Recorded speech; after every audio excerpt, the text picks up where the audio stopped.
What's going on, everybody? Cigar Titan here once again for another episode of Smoke Signals and Side Quests. This is episode 0.9, and this will be the final episode we are going to be shooting over here on the Cigar Titans YouTube channel. So just to get this out of the way at the start of the show, don't forget to like and subscribe over at our new home on YouTube called Smoke Signals and Side Quests. All future episodes will go live exclusively on the Smoke Signals and Side Quests YouTube channel. We will no longer be posting any lives to the Cigar Titans YouTube channel. So if you want to see more of this guy, Sergeant Grumpy Pants and Red Beer Riot, don't forget to go over to YouTube, Smoke Signals and Side Quests. Give us a like and subscribe over there.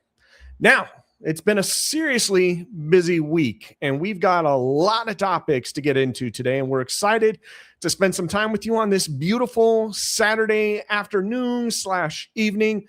And so I'd like to go ahead and bring one of my first co-hosts to the stage when he's not out planning his next January 6th protest / riot. He's chilling here with us. It's Red Beer Riot. How are you, sir? What's going on, everybody? Bringing you the hardest Cigar Titan impression that I possibly can. You found the best new podcast on the YouTube's channels. That's pretty good. Hey, man. What's going on? What is going on? How are you? How was your week? We're having a good time, man. It's been busy. Oh, whew. I'm ashamed to say that, too much. I'm ashamed to say that after like 57 years of driving around without an accident, I did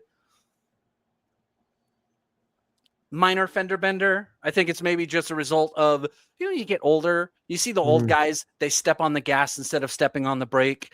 Mm-hmm. Probably a little bit of that. I'm aging into my driving habits.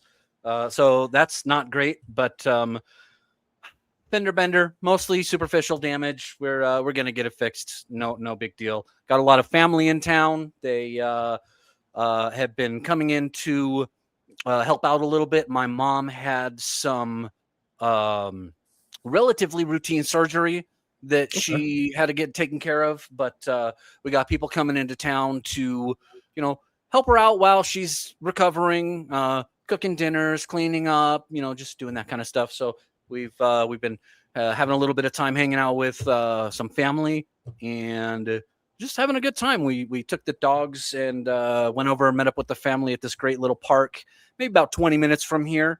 A little creek running through the park, all kinds of hiking trails through there. It was good stuff. It was good stuff. But nice. We're here and we're ready to party.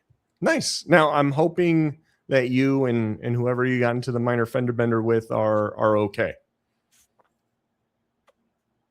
I mean, I may develop some lower back issues later on down the road and, go try to get unemployment or some nonsense. But no, it was literally just the smallest kiss. I stopped about an inch short of what I would have needed to do to not crash. So you're saying it was just the tip? Yes, just a little.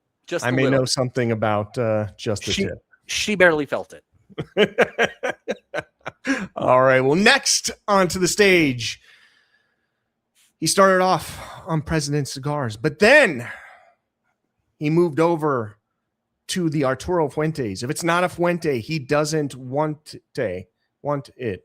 Yeah. What? You know what I'm talking about. Okay. Sergeant Grumpy Pants, how are you, sir? I'm doing quite well, actually. I like the little fumble there with he's on the Fuente stuff.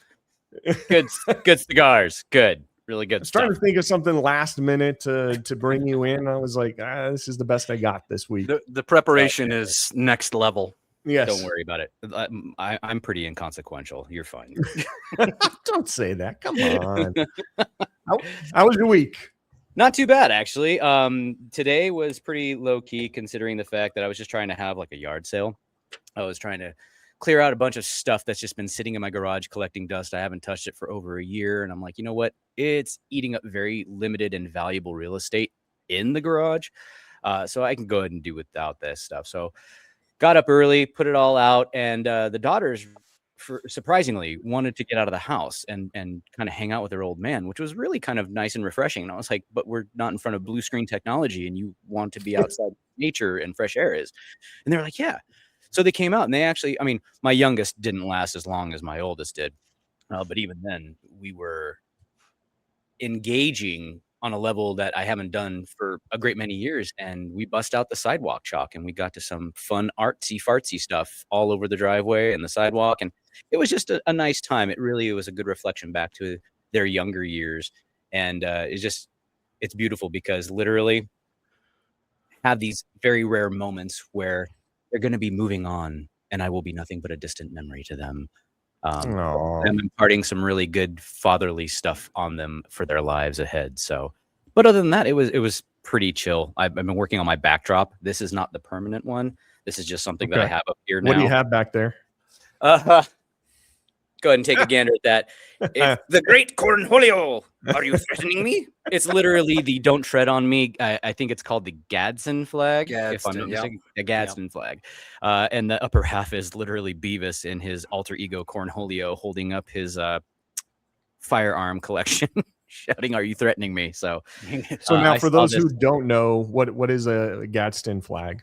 Oh, so that was back a revolutionary time where they're literally like, "Don't tread on me." That was the snake coiled up, ready to strike and be an imposing threat if you wind up coming close to it. And that was kind of their signature staple during the Revolutionary War. It actually has a very, very deep meaning to it, but I won't get into all that as it will eat up a lot of time. But yeah, maybe we save it for a segment for a future episode. Possibly 4th of July. It's coming up. And, Ooh, the Revolutionary War is when this country was founded by a bunch of aristocratic white slave owners who just didn't want to pay their taxes, from my understanding, which is awesome because anybody who says this person's a felon, they can't be president. Well, I don't know. I mean, this country was founded by people who are otherwise, if we lost, would have been hung, drawn, and quartered for treason. So they were already, felons there in their own right. So America's a country of rebels. I love it. Well, Terry Davey says, "I'm not sure why I'm here." You're here because you're hanging out with the best podcast out there on the YouTubes right now, Smoke Signals and Side Quests. And we got your bra bestie in there as well. And we are glad to have you, Terry Davey. Very much so. And how was your week, Cigar Titan? It was good. I took some time off of work this week. Funny story. I just left my work phone out and about. I think I left it. That's a great one. Yeah, left it on the table or something in the living room, and I happened to walk away from it, and so did not realize that my 10-month-old daughter at some point propped her little self up onto the table, grabbed my cell phone, and somehow from a locked screen managed to factory reset my entire phone. I didn't even know that was possible from a locked screen. And so for the last week or so, I've been completely locked out of my work phone and have not been able to get back in. So when I get back to work on Tuesday next week, I'm hoping somebody from our IT department will reach out to me and help me get that whole situation sorted out, because I feel naked without it. It's just, I've been traveling around with 2 work phones for the better part of close to 20 years now. So I'm just used to having like 2 cell phones on me at all times. I look like some weird drug dealer that's got his burner phone on him and his real phone on him. But I've only been carrying my personal phone with me this week. So it's felt a little weird. Didn't realize that you could do all that. But for those of you out there who are wondering, I guess apparently it is possible. So you may want to be careful where you leave your phone within reach of small children. So that was the bulk of my week. We're going to take some time this week and maybe head down to San Diego and do a little family time out there. We've got a birthday we're going to be celebrating as well. So we're super excited about that. And right on. It is actually my stepson's birthday. He turns 9 years old today, actually. So we did a whole SpongeBob SquarePants theme for him in the house and got him some decorations, and we got him a cake with SpongeBob and Patrick on it, and then got him some gifts and everything. And then this weekend, we're going to go and take a trip down to San Diego, spend some time at a pool, and then maybe take the kids over to an aquarium or something while we're down there. So super happy about that. Nice. Public pool, I'm assuming. Yeah. I don't think we've got a private pool down there, at least not that I know of. So wow, might as well just pee directly on you. Well, I'm not going into the pool. This skin does not fare very well out in the sun, regardless of whether I'm wearing sunblock or not. So what? You're looking Golden Graham tan right now. What are you talking about? Or is that just all I lighting? got the lights off and everything. Right. It's a little dark. Yep. Don't believe what you see on TV. Yep.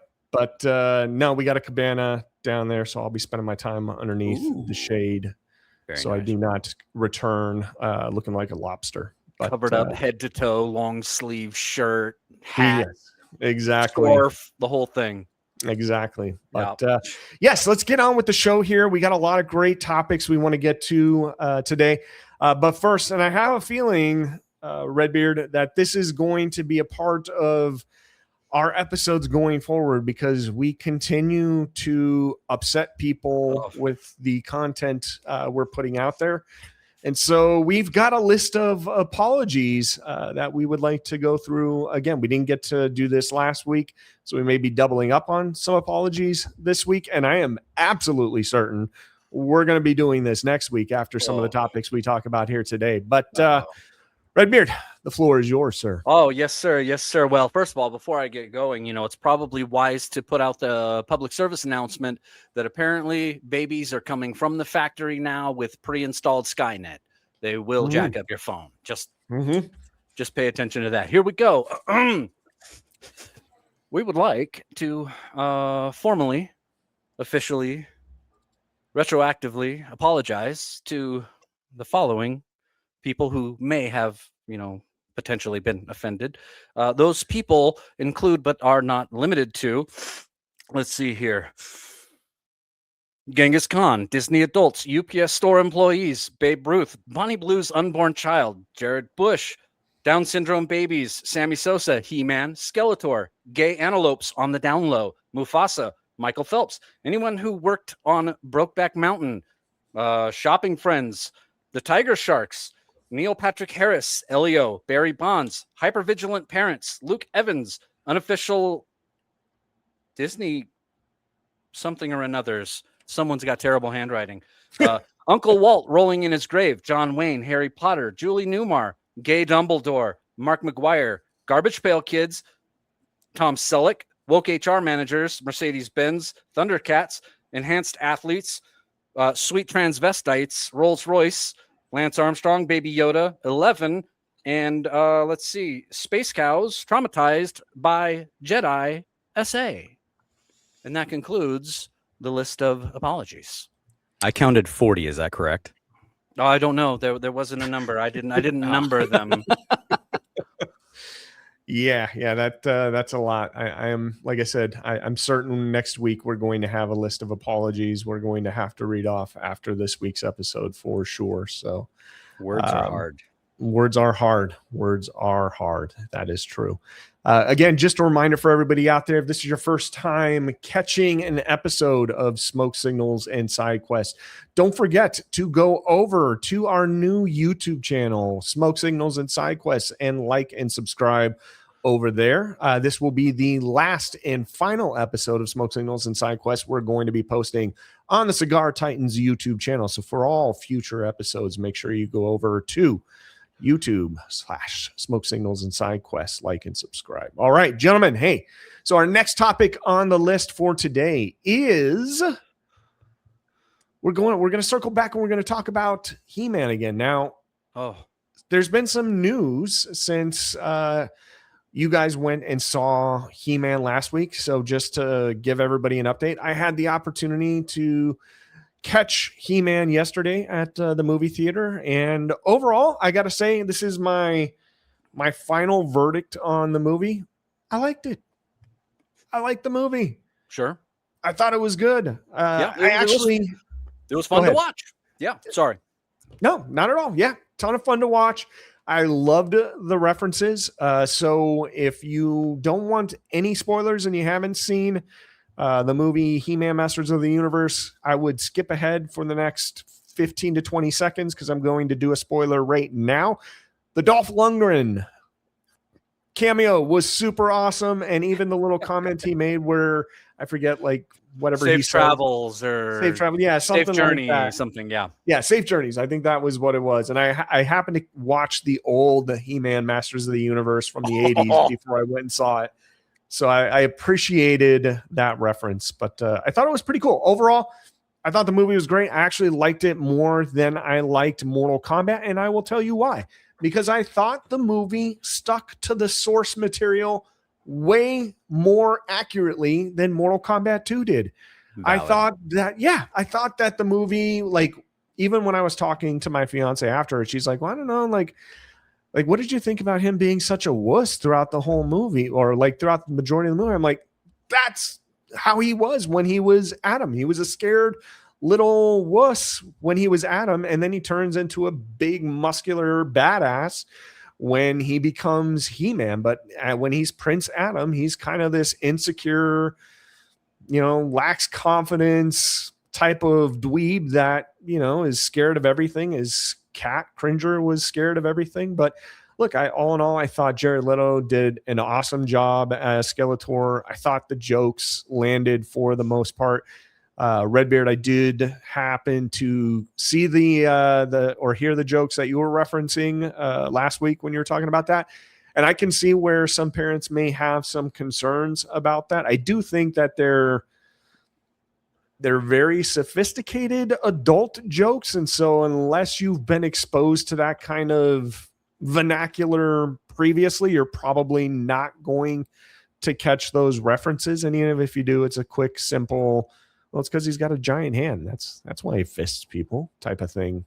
But all in all, I didn't think that the CGI or anything got in the way of the movie. I thought that the cast of the movie did a really great job. But I was sad to see, and this kind of brings us back to the topic for this week. I was sad to see that the movie apparently bombed at the box office. And so it only made in its first weekend, I want to say $33 million domestically and around 55 million globally, which is not a lot of money, especially with what they had for a budget for this movie.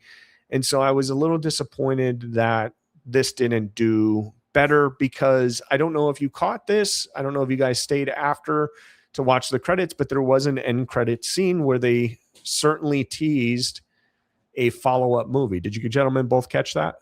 Absolutely. I didn't see it, but I am aware of it. Okay. So, I'm not going to spoil that here. If you want to know more about that, go see the movie. You can look it up online later, but there definitely was an end credits scene there that teased a sequel to this movie. And I'm hoping that it comes to fruition, because I would be super excited to see that. But gentlemen, what are your thoughts? Why do you think He-Man Masters of the Universe bombed at the box office? I'll start with you, Sergeant Grumpy Pants. I like to always quote Big Daddy on this with the little kid. And he just says, because most critics are cynical assholes. Kind of chalk it up with that as much as I can anyways. Sure.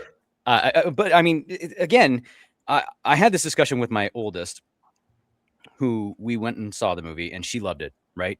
Has zero reference to this. This is not nostalgic for her at all. This is decades before she was conceived. And I told her that it bombed, and she was like, what? Why? Your guess is as good as mine, kid. I honestly don't know. I enjoyed it just for the simple fact that the entertainment value of it alone was nostalgic. And yes, there were some possibly racy, dicey, suggestive lines in there, commentary of the things that were said. But you got to look at the target audience. I mean, we're in our 40s. This show came out when we were like turning 5 or 4 or 5, something like that. Yeah. We grew up with this. So the fact that it can do that, I mean, it's not, granted, they're looking at kids going, oh, well, kids are going to see this. But it's so, like, very, very minuscule. that level, I can't honestly tell you why it bombed at the box office. To be honest, I enjoyed it. So that's why I go with the whole critics are cynical assholes. That's my best explanation that I have for this. Mr. Riot, what are your thoughts? Why do you think this bombed at the box office? Well, I do have one or two theories which are actually unrelated to anything that I had to be critical about the movie from last week. Because I generally tend to agree with you in the sense that it was fun. There was a ton of nostalgia. They really, really put a lot into getting the look just right. And we can argue a little bit about some of the substance or whatever, but overall, fun movie. I think one thing potentially could be that from the get-go, there may have been just a limited core audience, right? So we hear the He-Man was our jam when we were 5 years old, 6 years old, you know. But there's maybe a little bit of a limited window in the sense of maybe those who are 10 or 15 years younger than us or in the opposite direction are looking at this going, okay, I don't really know what that is. You know what I mean? Hard to bridge that generational gap. You know, where you've got something like a Marvel movie and Marvel comics or just comics in general have been sort of a staple for generation and generation and generation, those older than us, those younger than us. So maybe I think there may have been a little bit of a limited audience in that sense. I think the other thing really, and maybe is a little bit more relevant is, and you know, we can argue about this. You guys can comment about this.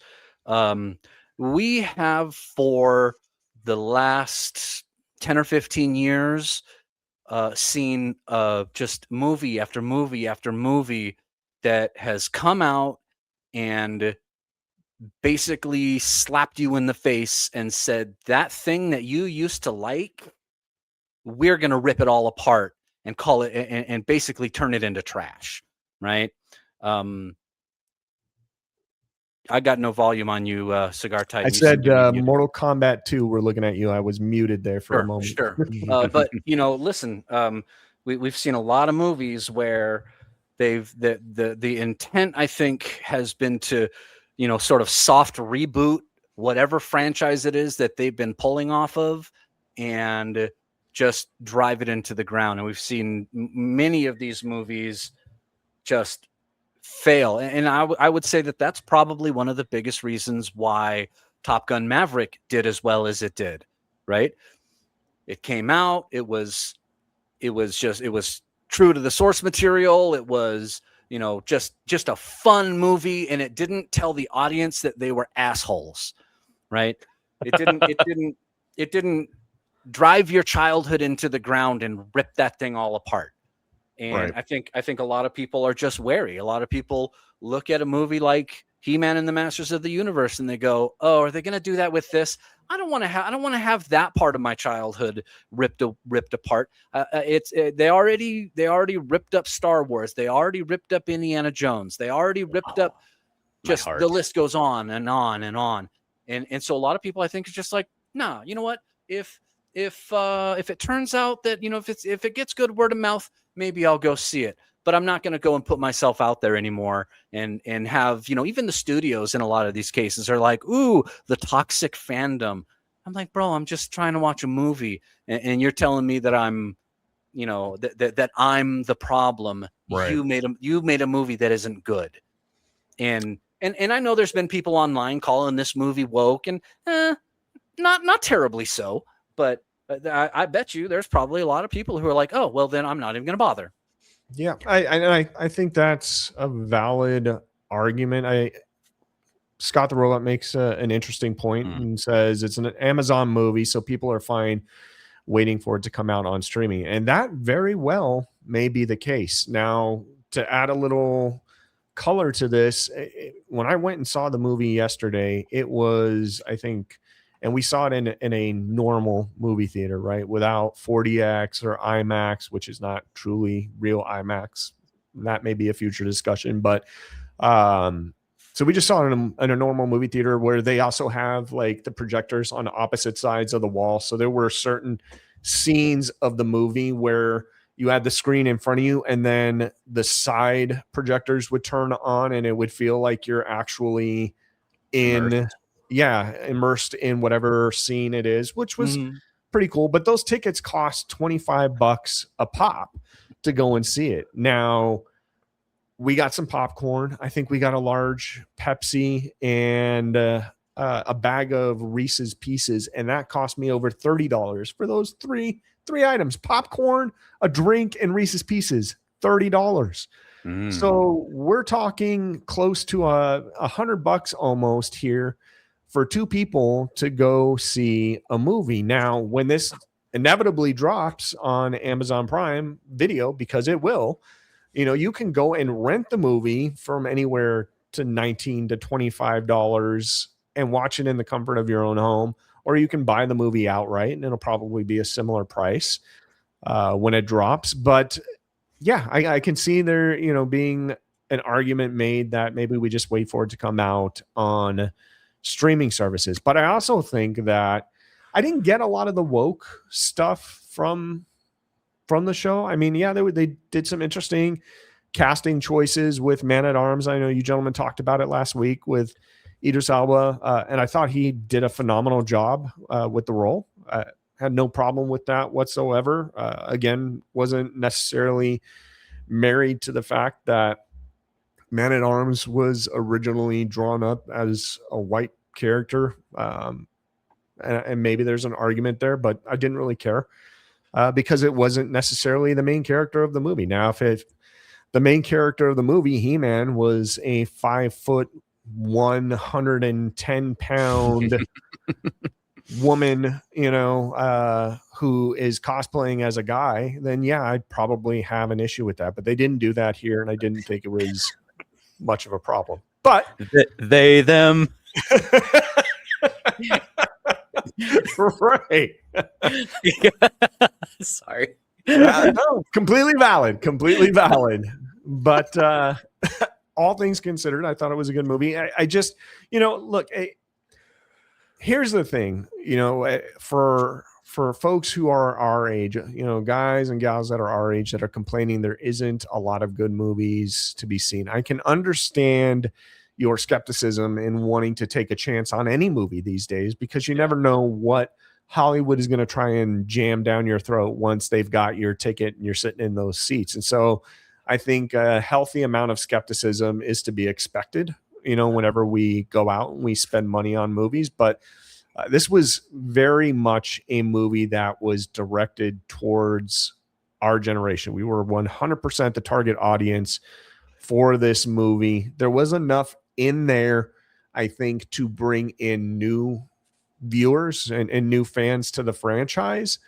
But a lot of the references and a lot of the characters I can see may have also been a bit off-putting to people who are not familiar with He-Man. When you have characters named Ram Man and Fisto and He-Man, like, look, let's just be honest, guys. Like, those are some pretty corny names, we got some goofball action going on.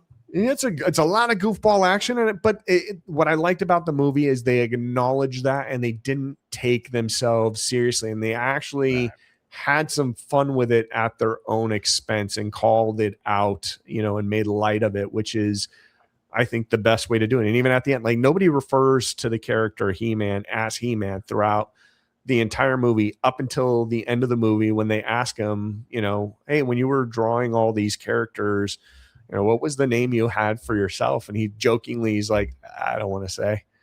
No, come on. We'll use it. I promise.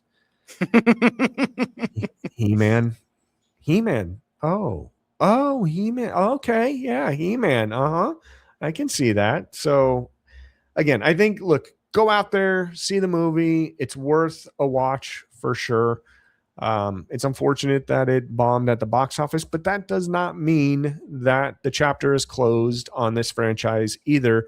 if it does well with streaming services, maybe the next movie won't come out in movie theaters. Maybe it'll go directly to streaming services. And I'd be okay with that. I'd still check it out. I agree with Scott the Robot says, and what you piggybacked off of there is Amazon movie. It's going to be released for streaming, and maybe, just maybe, COVID had a long-lasting, deeper psyche effect on us, where we're just like, well, we can't go out. Everything was streamed to us 24/7 for entertainment value because we had to shelter in place. Maybe that's just where everybody's mindset is now. It's like, why spend this exorbitant amount of money on tickets and concessions, and then possibly have your theater night ruined by people talking, messing around on their phones, throwing stuff? You're not in the comfort of your own home, or, worst case scenario, as it has happened in the past, active shooter situations coming in and completely ruining everybody's lives, and putting them off of ever wanting to go crowded, dark theater events ever again.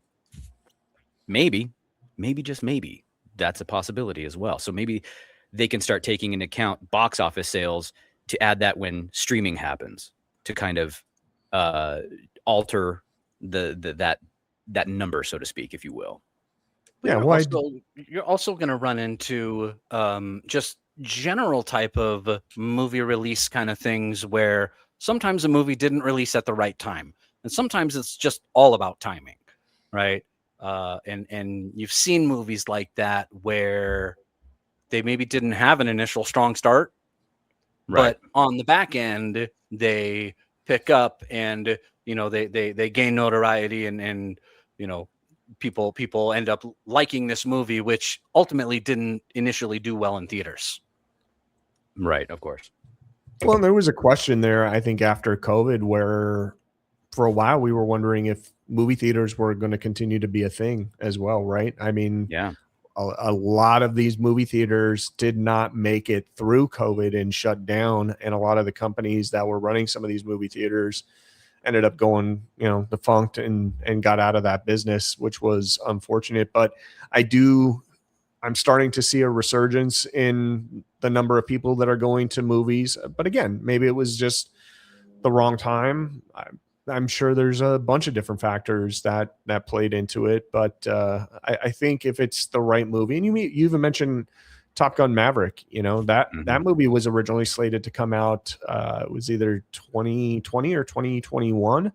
And they delayed the release of that by 2 or 3 years because they acknowledge, like, this is not the right time to bring out a movie right now. And if we do, this thing's going to flop hard.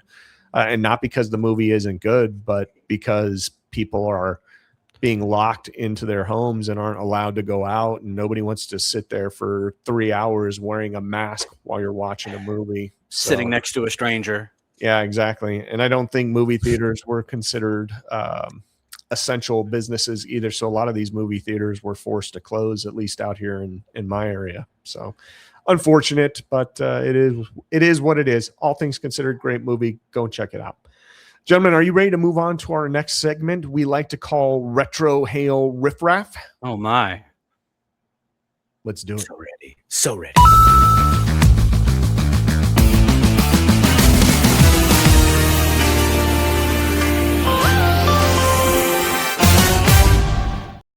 All right. We are Retro Hail Riffraff. Don't forget, like and subscribe. Redbeard Riot, what do you have for us this week, sir? Well, we are gonna be we're gonna do some movies, which is maybe appropriate for the topic. We've got a movie game. All right, love movie game. Gonna set this up here just as soon as this. Oh boy, absolutely one of my favorite segments because it gives me thinking. It gets the old brain working. There we go. I feel like this is my time to shine. Oh, here we go. So for those of you who are new to the Smoke Signals and Side Quest, we like to do these games where we will get a list of questions and then we have to guess the movie based off of the questions that are being asked. Is there a theme to this week's game, Redbeard? We indeed do have a theme. And Let's see if we can't see what we got.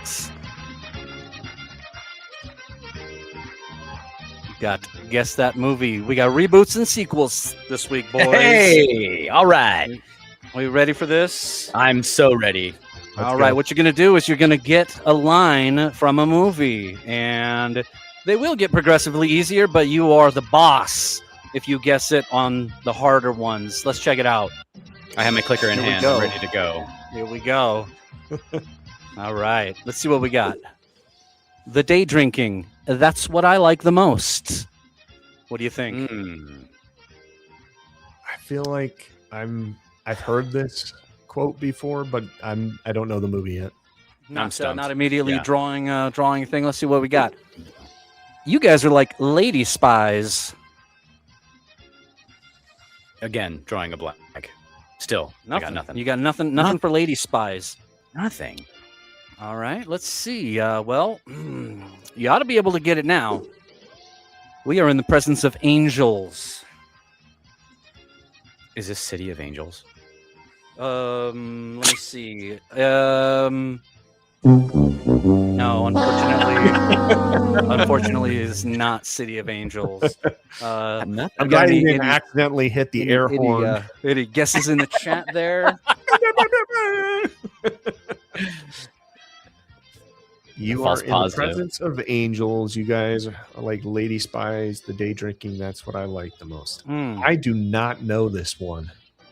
Well, is it Boondock Saints? Unfortunately, it is. Well, yeah, that would be fun. Gentlemen, we are looking at Charlie's Angels. I have 2019. What? They made a new Charlie's Angels in 2019? Oh. I had no idea. My friend. Titan, have you seen this movie? No, and I never will. You have not seen this movie. Got what's her name from the Twilight movies in it? That is going to make this next one probably a little bit easy. Tell me what you think, boys. Cold and wet. Yeah, no, come on. The start. I think we might get hit with the copyright on the music there. Yeah? Oh man. Round number 2. What do we got? What about me, Gandalf? What does my fortune cookie say? This almost sounds like Mortal Kombat 2. What do you think? What do you think there, Sergeant Grumpy Pants? I got nothing. You kidnapped me. You tied me up. You threw a knife through my fucking leg on purpose. You might be a little close to the mic there, Redbeard. Oh, my bad. Let's back it up. Kidnap me, tie me up. You threw a knife through my leg on purpose. Oh. You guys do watch movies, right? Yeah, but nothing. We didn't win 9 straight tournaments by following the rules. Definitely Mortal Kombat. Which one? I'm going to say we got reboots and sequels. Number 2. I'm going to say Dodgeball. Let's see what we've got. Yep. Oh, yeah, I've never seen this. 2021. And the question now is... Oh, this is the first Mortal Kombat. Okay. Who did it better? The original Johnny Cage. Still the GOAT. Still the GOAT. The 1995 movie was definitely better. Okay. How do we blow it up? There's always a way to do that. Star Wars. Interesting.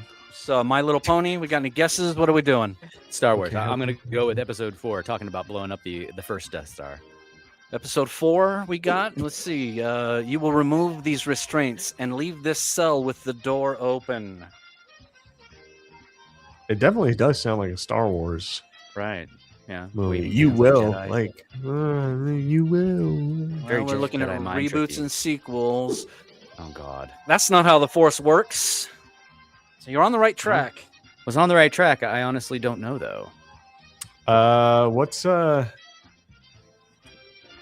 new one? The Force Awakens.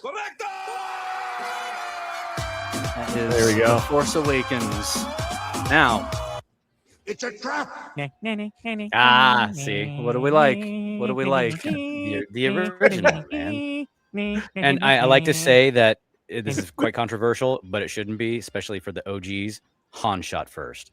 If you know, you know. Oh, 100%. Uh-oh. Come on. Let's move on. What do we got here?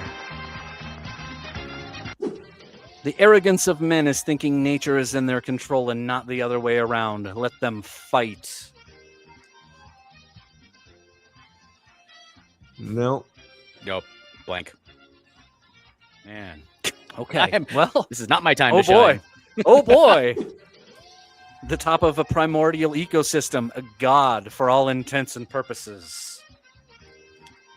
That quote sounds familiar, and I'm probably going to know the movie when you show it, but I can't. We drawing a Top of blank here? here. We drawing a Yeah. blank, boys? Biodome. This alpha predator of yours, Doctor, do we really think he has a chance? Is this Jurassic Park? Do you? No, No. it's Godzilla. All right. Does everyone have a best clap? Oh my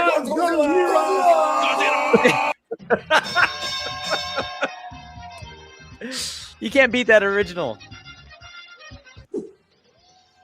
You showed me all it takes is fear and a little focused violence. You inspired me. Oh man, I am sucking so hard at this game. So bad. Nothing. Yes. Don't worry, honey. I got 9 of them. Okay, so it's referencing a cat. I came into this with the greatest confidence, and now I'm very, very insecure. Boy, oh boy. Well, listen. We had here's a little clue for you guys. We had Is this the remake of Cats? Episodes back. We had a episode a couple of episodes back where somebody said all these movies are older, so you can take heart to know that these movies are somewhat newer. I think I'm hiding in the shadows, but I am the shadows. Come on, chat, help us out, you younger crowd. Is this a Batman movie? Oh no! 2022. Emo Batman. Anybody see this movie? I did actually. Okay. What do you think? Bat nipples for sure. Not as bad as the George Clooney Batman. Oh my goodness. But Joel I Schumacher's Clooney Batman. yeah, I don't know. It felt like the movie ran on probably about 30 minutes longer than it should have, and I wasn't too keen on the casting choice for Catwoman. Like, it just didn't do anything for me. So, and I'm not a big fan? What's that? Not a Zoe Kravitz fan. No, and what's the gentleman's name that plays Batman? Robert Pattinson? He's a sparkly Yeah. vampire. I don't see him as the Batman type. And I know he's got I think they're actually making another Batman with him that's going to be coming out sometime soon. And I think it's not for me. Michael Keaton is probably just because I was a kid that was like, oh, rock my world. That was the Batman for me. It was like Round 6. You guys got to step up. Let's go. Hey, I'm doing all right here. That's He's my doing new better than suit, I am. Bubba. I hope they got it in 42 long. Nope, got nothing. None. I'm a deer in headlights this entire round. Nice reverse psychology. I can do that too. Don't go yourself.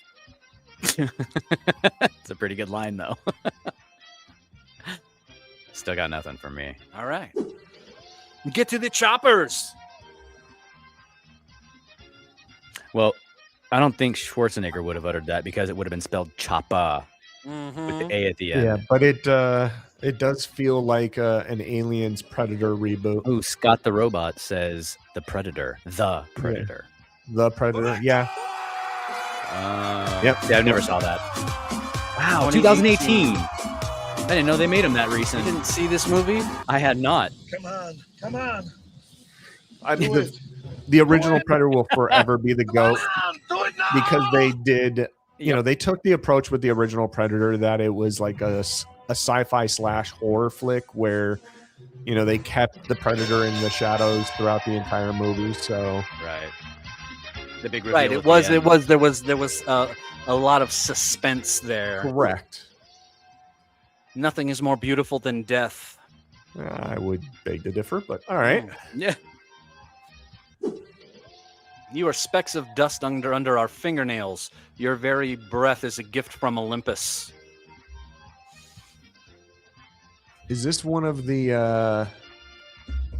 oh gosh, Titans? Release the Kraken. Yeah, I know Is what this- I is know what movie it is. The remake of Clash of the Titans. Yeah, there you go. You They got made one. Yeah, I got one. They made another one about the Titans, something of the Titans, but I can't remember the title where they did a sequel to that one. Oh god. Who did it better? Is that Harry Hamlin? Is that the guy who played the original? This is Perseus? Clash of the Titans, 1981. I don't know. I mean, the original Clash of the Titans was pretty good. The remake was okay. I don't know. I would have. They took, in my opinion, they took a too modern of an approach with it.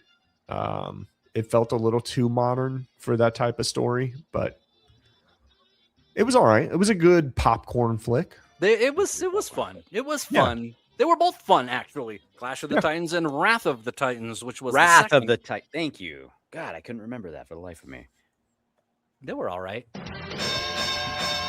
Round 8. Let's see. Tell me, are you feeling homicidal, power mad, despotic, no more than usual? I need somebody to Google search the name or the word despotic and give me a definition and origin. Yeah, you want this? Well, the spelling is right there. Damn it, man! I'm a doctor, not a torpedo technician. Nope. You Nope. people, you sons of God! Oh no! This is one of the Star Trek remakes. Is it Star Star Trek Trek: remake. The Wrath of Khan? No. Oh, Into darkness, my friend. Into the darkness. darkness. that's right. Now, Reboots is good point. Yeah. You tell me. Who did it better? Oh, Shatner. Shatner. Did it better. Come on. Shatner. Come on. The Shat. The Shat. The Shat. Oh, The Shat always does it better. round number 9, boys. We need a William Shatner and David Hasselhoff movie, man. Make it happen, Oh. people. If you're nothing without this suit, then you shouldn't have it. Okay, God, I sound like my dad. It sounds like It's got to be an Iron Man reference, That's what I was thinking. like an Avengers movie or an Iron You Man jumped off 3. a sign and landed on your face. That or a Spider-Man reboot. Something with a Tony Stark. I think it's the Spider-Man reboot. Wait a minute. You guys aren't the real Avengers, I can tell. Hulk gives it away. What is it? God. Spider-Man New Way Home or Home? Nope. It'd be No Homeward Way Home. Bound. Homeward Bound. Spider-Man Homeward Homeward Bound. Bound. Oh boy. Spider-Man Well, I think Homeward Bound. you're on the right track. Yeah. Oh yeah. Homecoming, my friend. That's it, Homecoming. yeah. That's close. Close enough. I Good- get Good half enough a for point. government work. Make me Spider-Man? Can you bite me to make me your man? I literally Or have to the say, Tobey Maguire. still so happy that we got that scene with all 3 of them in that movie. That was was great. just- That was was so great. great. They threw them all in there into the Spider-Verse, or what was it called? The multiverse. Yeah, something like that. Something, yeah. Scott the Robot says Garfield. Yeah. Garfield was the best? Ooh. He hates There's a hot Mondays. take. He hates Mondays. Mhm. All right, what do we got last time? Never underestimate geek power. I'm failing so hard. No with this one. clue. Yeah, This is nothing. Val Kilmer. What's that old movie? That's a fail. I forgot. A wise man once said, "Forgiveness is divine, but never pay full price for late pizza." Oh, this is okay. Teenage Mutant Ninja Turtles. Yeah. Secret of the Ooze. Michelangelo, No. Party Dude. Packing loads of wacky wit. The Heart of the Family. Somebody say Secret of the Ooze. I did. on. I did. Sorry. Come on. No, sir. That is Teenage Mutant Ninja Turtles 2014. I didn't like the turtles' looks in this movie at all. I did not. No. Yeah. Yeah, the 1980s or early 90s version, whatever it was, Like 89 or 90. 1990 or something like that. Yep, was definitely the best. Yeah. Sorry, boys. God, Sorry, I am boys. such a loser at this one. So I lost hard. That's all right. That was a good one. I thought that went great. That went great. That was Here we fun, are. huh? That was fun. modifying it for the younger generation, and we got very little from the chat helping us out with this. These old guys up here trying to get these new movies, and we're just struggling hard. That's all good. It's all good. All right. That was good. We are officially ready to move on to the next segment we like to call Allegedly Dumb. What?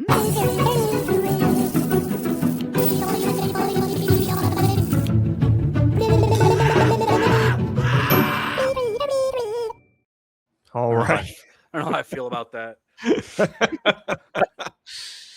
So this topic comes to us from none other than Sergeant Grumpy Pants. And this is a topic that he and I have gone back and forth on for quite some time. Sergeant Grumpy Pants. Yes, it is. The floor is yours, sir. Thank you so much. Look, very, very controversial. So I'm going to start this off by asking both you, Cigar Titan and Redbeard Riot, this question. So imagine you're playing a video game and you have a controller in your hand and you want that character to look up. Now, let me ask you, in what direction on your joystick do you push? Cigar Titan, you first. Up, because when you look up, you hit up. That's the only way it makes sense. Yeah, it's a very logical conclusion. Yeah, but that's a good take. Redbeard, what do you say? Unfortunately, the answer is down. Cigar Titan has got some dyslexia or something that's whacked in his brain. I'm not Here sure it is. exactly, but This is it. inverted joystick, thumbstick. That's the only way you can play. Literally the best answer you could have given me, because I felt like I was the odd man out here, because I have always inverted my y-axis, right? But if you did answer up, right, you are technically in the majority. You push up to look up. That's how that goes. So most players, when they push up on their stick or slide the mouse upwards to instigate the upward movement, so to speak, you're going to be doing that in the majority, right? Cigar Titan, you're part of that. Unfortunately, Redbeard Riot and myself don't seem to be. We invert that y-axis. We like to pull back on the joystick to look up, and we push forward. Yeah, we do. To look down. We sure do. And this is something that I took a very active interest in, because this is, like, again, it's a very controversial topic between gamers in the gaming community. And we have all gamed for quite some time, growing up in the 1980s when the Nintendo Entertainment System first came out in like 1985. We literally had, like, we were at the right there, the verge of at-home gaming consoles. I mean, there were ones before that, obviously. I mean, we're looking at like Intellivision or Atari. They still had that, but we were right there in our youth coming into this. And for gamers who do invert their y-axis, this is usually this is how the brain perceives controlling their first-person camera or the third-person object, so to speak. Now, it comes down to a few distinct factors here, and this is actually a study they did, right? And it's a very recent study that was started in 2024, carried on over until 2025, or like early 2025, and then they finally finished publishing the findings in March of 2026, literally this year. So it's a very, very recent study. So I know I wasn't the only one who had this question in their mind, whether I was the odd man out or I was in the majority. It was just an interesting question for me to want to delve down that rabbit hole, so to speak. So I'm glad you were the only one, I think. I was the only one who was actively willing to read this entire thing. So what comes down to is, one, frame of reference. Now, when controlling the focal point for non-inverted players, such as yourself, Cigar Titan, many gamers view the joystick as the directional movement of the cursor or crosshairs on the screen, pushing forward to make the cursor go up or down in the corresponding direction of the joystick, right? And then controlling the camera pivot for inverted people, or the inverts, which is how we will be referred to going forward. The inverts. I'm so inverted. So inverted. I was inverted, like Maverick in that upside down, you know. Yep. So inverted gamers typically visualize the controller or controlling the back of the person's head, right? We look at it as we're seeing it through their lens. And what do we normally do? When we look up, we could feel the muscles pulling on the back of our neck to pull up. When we look down, we feel like our muscles kind of wanting to contract or push down in that way. So we correlate it to how the avatar or the character is looking, so to speak. 2, this comes down to a spatial processing and the Simon effect. Now, you might be wondering, what is the Simon effect? I'm glad you asked, even though you didn't. Yeah. So the study that was conducted by a Jennifer Corbett and her partner, a doctor, I'm going to butcher this name, but Ahap Muneka, I believe is how they pronounce their name. They conducted this in accordance with, with Massachusetts Institute of Technology, MIT. They also worked hand in hand with Brunel University in London, Ohio State University, and this last one, Bilkent University in Turkey. Now, what they found in cognitive tests, they revealed that this most predictive factor in control preference is how quickly a gamer can adapt mentally rotating objects in 3D space, right?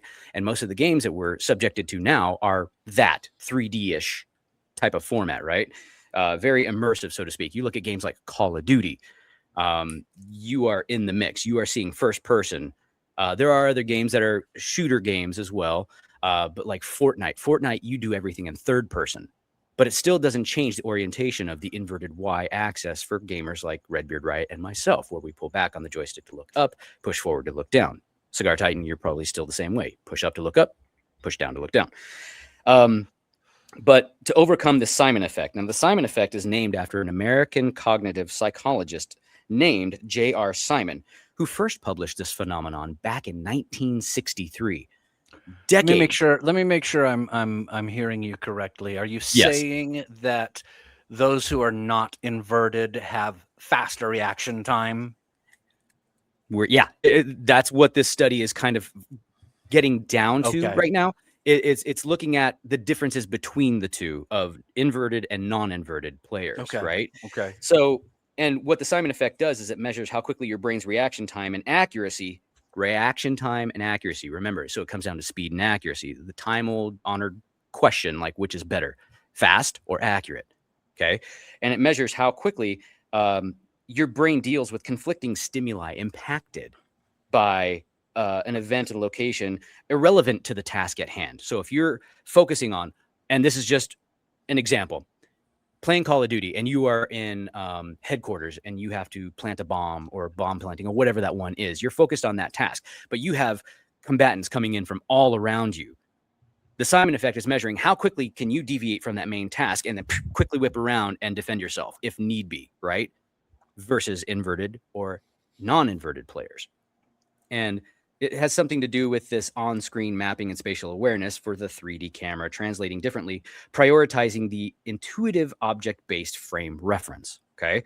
Now, the third part of this comes down to early exposure and conditioning. Now we're getting back to where we learned this habit from, right?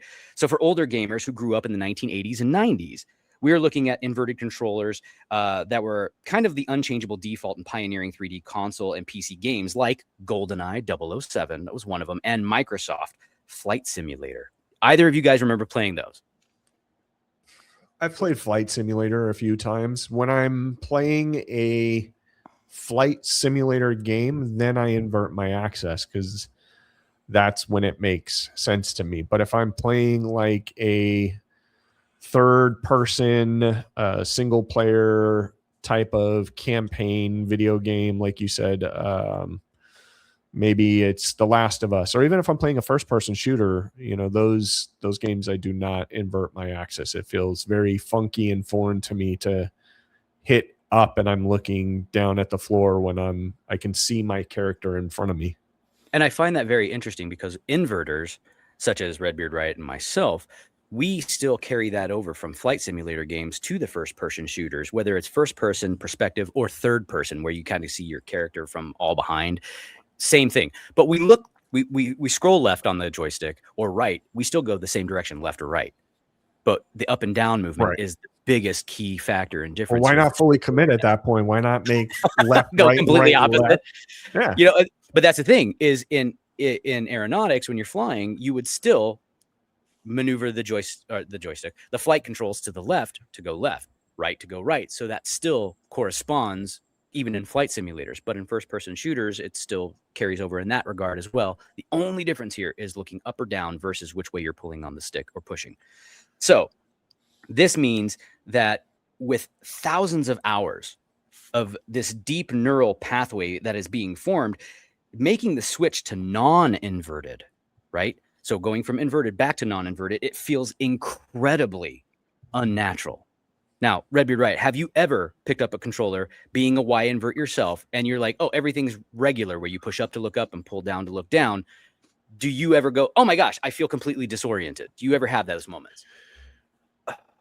I prefer inverted. I can play normal, I guess is what we're calling it. I disagree, but Right? I prefer inverted. That's how I learned how to play on like Top Gun for Nintendo Entertainment System, for example, and taking it even further back. Anybody ever play Atari? There was games that were flight games on Atari, like Zaxxon and River Raid, and those were the same thing. You couldn't change it. You'd pull back to go up. You would push forward to go down, and just normal, natural, you know. Which is crazy because you say you can play in standard as opposed to inverted. I cannot. It's completely ridiculous. I can't do it. The same way Cigar Titan can't do inverted in a first-person shooter. He just goes, my brain, it short circuits, and it's just completely foreign to him, where going back to normal, even off of a flight simulator, if I'm going a first-person shooter game, I can't go back to non-inverted, right? I have to have it inverted at all times. Scott the Robot chimed in a couple times, says, I thought I was just bad at video games, and then continues to say, I can't invert at all. I just end up looking at the sky or staring at the sky. Valid. A lot of people do. My daughter does the same thing. Every time she's like, can I play? I was like, what's under my settings? She's like, okay. And she completely forgets I invert my Y-axis. She'll jump on and she's like, oh God, your controllers are stupid. I forgot. And I'm like, wow, this is echoing a lot of what Cigar Titan says. I have been known to go to Cigar Titan's house on many occasions, and I will play under his settings and I'll deliberately invert my Y-axis and leave it like that. And just leave it. I never revert back and just let him kind of figure out. That's like the worst sin you can commit in a gamer's home, is to go in there and mess and tinker around with all their settings and just walk out. Like, that's almost diabolical. Do you equate it to like someone walking into your house and putting the seat down to take a piss? No, I equate it like cheating. Like if my fiance were to cheat on me, that's how I feel when somebody inverts my Y-axis and leaves it. It's like they cheated on me. The betrayal. That's a personal, deep wound right there. And I will take this time to formally apologize, so you don't have to put it in the apology next week, Redbeard Riot. I am sorry. I from the deepest bowels and recesses of my soul, I do deeply apologize because, no, I'm just kidding. I really don't fucking care. But I will continually come to your house and invert your Y-axis on all your consoles. So you can't. I can't. I'm incapable of doing it. I literally cannot. I push up to look down, and all of a sudden I'm staring at the sky, just like Scott the Robot says at the end of the day. They're just staring at the sky. And I'm like, oh my brain cannot make that switch. It's impossible. And what was the first game you like? It sounds like Redbeard's first experience with that was probably on Atari. And see, that's probably where my first experience with an inverted Y-axis started, was on Atari. And so again, for flight type of simulator games or games where I'm supposed to be flying, I keep that axis inverted. But for anything else, it's not. So Sergeant Grumpy Pants, what was your first experience with a video game where you had inverted Y-axis? Was it just something that was already inverted when you started playing, or did you naturally gravitate to something so ridiculous that what was it? Was it you like to be a psychopath, or was What he's it asking is what he's asking is why are you like this? So I don't know why I am like this, but I can pinpoint the exact time when I started inverting y-axis was 2007 when PlayStation 3 first came out with Call of Duty Modern Warfare, the very first Modern Warfare version, because the other renditions we had was Call of Duty, and it was like storming the beaches of Normandy. It was World War II stuff. This was the first time they had put in Modern Warfare, modern tech, modern weaponry. And Cigar Titan was the first one to introduce this to me. He came out for a visit back in 2007 when I was first living here, and he brought with him his PlayStation 3. He's like, let's hook it up and play it. You got to play it. It's amazing. I was like, all right, let's see how good it can be. And I went through the whole storyline. I was like, wow, I fell in love with it. It was amazing. He's like, you need to get a PlayStation 3. And I was like, I absolutely do. And I will be. Yes. And then that's kind of where I got bit by the bug. But even then playing it, when he brought it over, I felt it weird because I was pushing up to look down. Just normal. I don't know why it did. It just, I know, right? Literally, it's just the way it was. But it was 2007 with Call of Duty from Modern Warfare in the PlayStation 3 console. So that means when I like to invert the controllers, the genuine division and debate of this topic amongst the gaming community, but it does come down to two distinct things: is generational and habitual, right? Those are the two biggest factors that really push you in the direction of which way you're going to be able to play this. Mine, I think it was just generational and habitual, because when I started playing it in 2007, that's just what stuck. But I don't know what led to me needing to do that. It just did. So the final results basically of this entire thing, just kind of summarize it here. It does come down to the age-old question, accuracy versus speed. And in that, the findings conclusively state, while non-inverted players tend to slightly be faster at spatial tasks, inverters are actually slightly more accurate in their actions.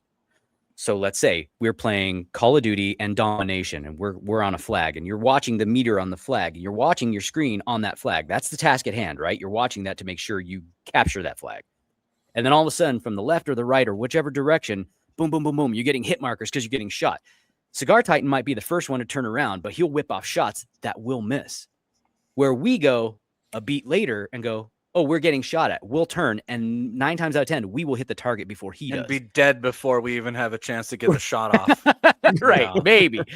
But that's what it comes down to, is inverters. We're a little bit faster and we're not faster. We're more accurate. And non-inverteds are faster at the response. We're just more accurate at it. So again, age question here. What's more important, speed or accuracy? And that's kind of what this whole thing broke down. If you're playing a fighting game, do you invert your access on a fighting game? So when you want to duck on a fighting game, do you hit up or do you hit down to jump?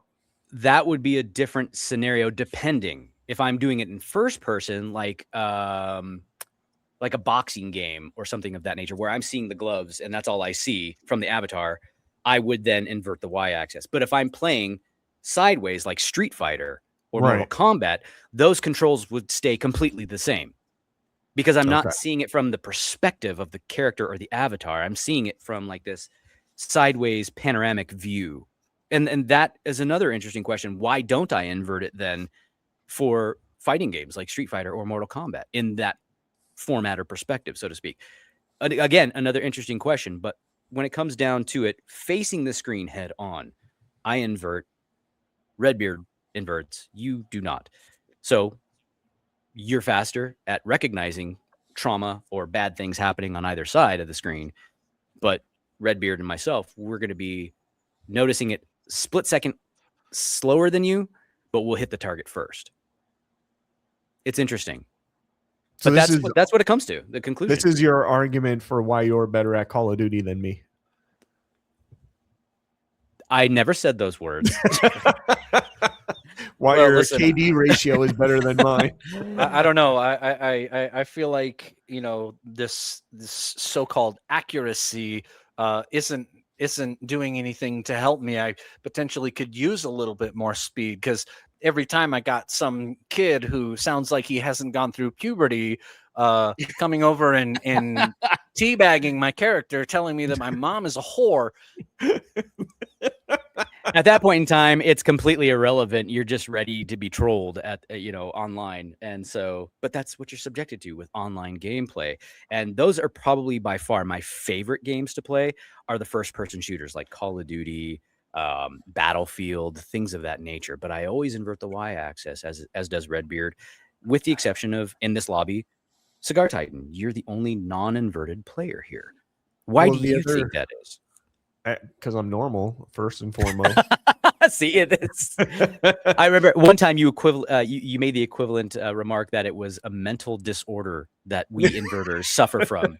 Yeah, I've somebody said that in the chat as well. Some mental brain disability. damage, maybe. Yeah, brain damage, maybe. What are button mashers good at? Button mashers are good at beat 'em ups because you don't really need too much skill at a beat 'em up. You've just got to be able to understand what 3 buttons do, and you're good. You're good. Case in point, Eddie Gordo, Tekken 2, all the flippity dippities. You could just button mash that guy, and he just does his Brazilian dancing fighting, and you're just like, I'm kicking your butt.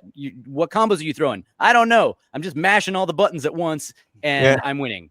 Button mashers are good at they're good at Diablo. Is what button mashers. Yeah, Diablo. That's another good one for sure. I think I don't know. I've been playing video games my entire life, and I think it's fair to say that I'm probably the most global gamer out of the 3 of us, meaning I tend to play a wide variety of very different types of video games. So it's not just first-person shooters or like MOBAs or things like that. I'm all over the place when it comes to video games.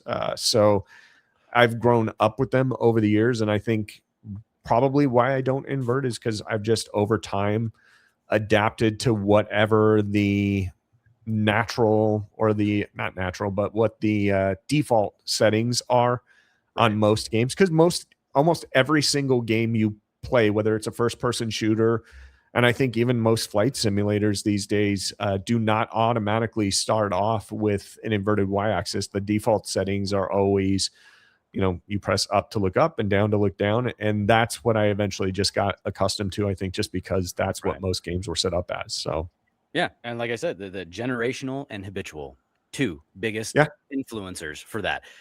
Now, my other question to you is, on a flight simulator based game, would you be able to play it non-inverted? Yes, and I've done that. Like when I used to play Star Wars Battlefront, and you would get into like the vehicles and the ships and stuff like that. You would fly around. I wouldn't always invert my y-axis on that, and I could get used to it. But if I'm playing a game that's strictly a flight simulator type of game, I'll usually go in at the beginning and invert the y-axis because that feels, when I'm flying, for whatever reason, it feels more natural. Like, and that was like the time we spent in arcades, right? We were joking around earlier this week about the video game or the arcade game Afterburner. Yeah. And for those of you who are too young to remember, back in the day when they had this thing called arcades, they had this giant machine that was set up like an actual cockpit of a fighter jet. And you sat inside this thing, and it would tilt and move, your entire body. And it had a joystick that would rest right between your legs. And when you were playing that, you would press forward and you would go down, and you would pull up and you would go up. And that's just what feels natural to me for flight simulator games. I remember arcades. If you ran in there, even with $10 worth of quarters, you were like, you had unlimited access. You had all the money, right? You're just like, oh yeah, I could play all these games, right? Yep. But then like prices started at 25 cents a pop back when I was a kid. Then they went up to 50 cents a pop. And then as the game became bigger in relevance and popularity, obviously, that price drastically jumped up. Redbeard Riot had mentioned a long time ago, I think one of the last times we were just kind of sitting around shooting the breeze at Disneyland in the Starcade at the exit by Space Mountain, right over by Star Tours. They had that the Afterburner game, I think is what it was, but they had like that 360 gyro cockpit you sat in, and that thing spun all over the place. And that ran, do you remember exactly how much that was going for, Redbeard Riot? It was like $5 in like 1985. Right, $5 to play this game in 1985. You sat in a cockpit and the thing 360 spun you everywhere, which was fantastic because everyone's like, "Oh, look at the technology, it's so great." Now we're just like, Cigar Titan, you might not be able to do it. You have an inner ear problem, so that would turn into spin art really quickly. Mom, After a churro, a turkey leg. Can I have $5, Mom? Yeah, for what? I want to play one video game. Oh, Well, arcades are very different today. Today, you don't see a lot of standalone arcades out there much anymore. There are a few, but you have to know where to look.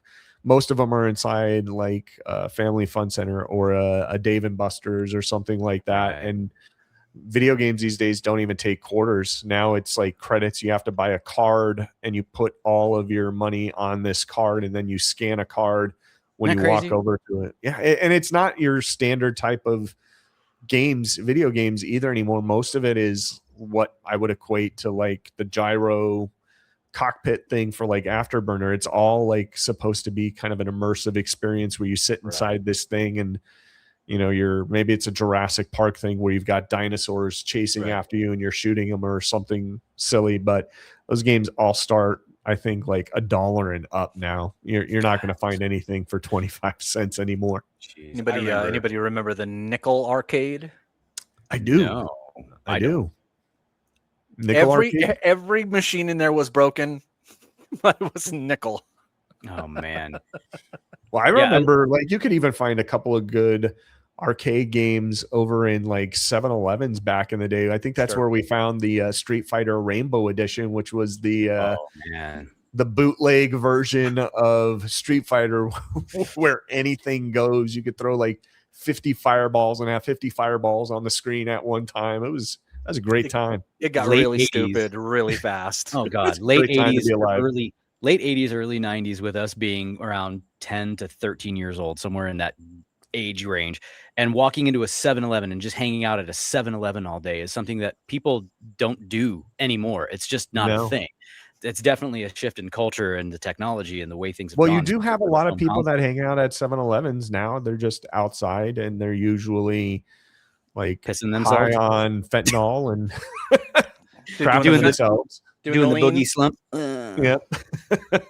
But they do technically hang out at 7-Eleven all day.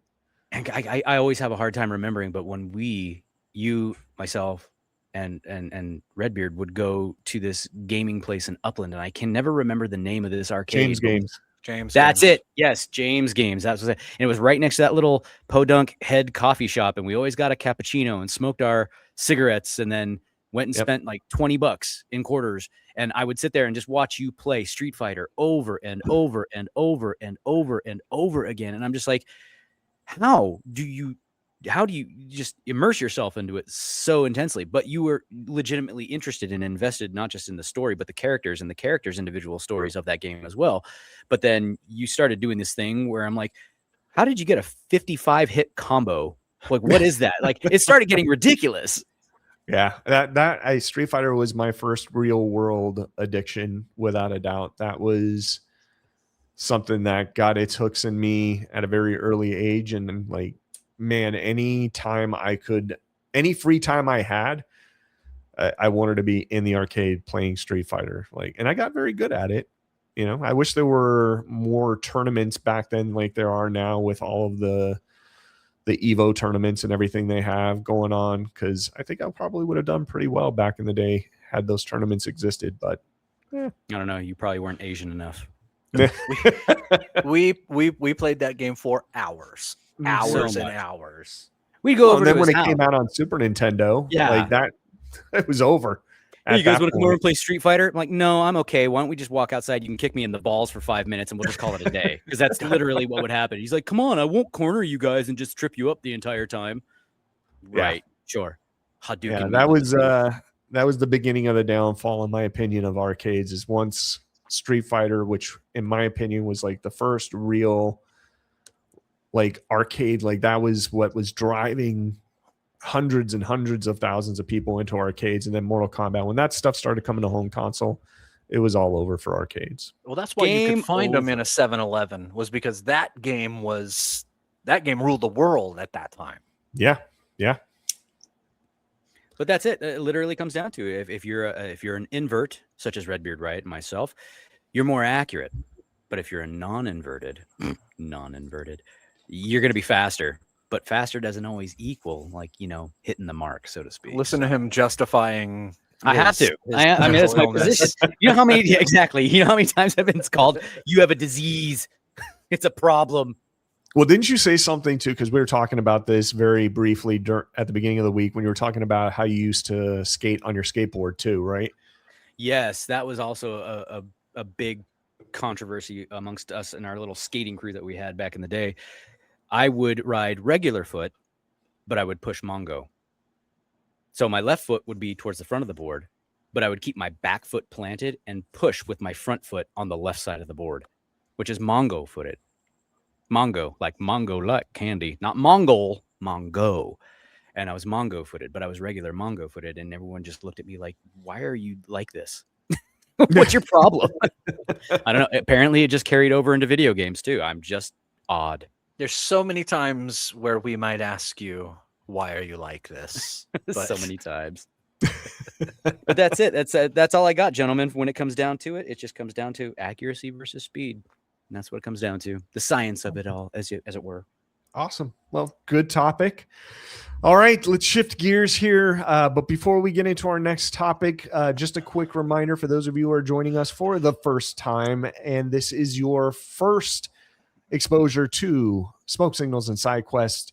This is going to be the last episode we shoot on the Cigar Titans YouTube channel. So if you want to see more Smoke Signals and Side Quest, go over to our YouTube channel called Smoke Signals and Side Quest and like and subscribe over there. Our first official episode 1, will air on the Smoke Signals and Side Quest YouTube channel next Saturday at 7 p.m. Pacific time. So be sure to check us out there.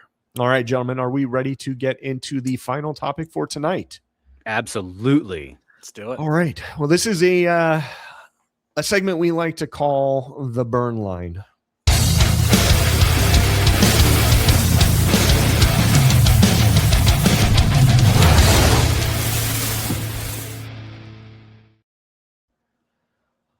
I spent like 20 minutes putting that intro together.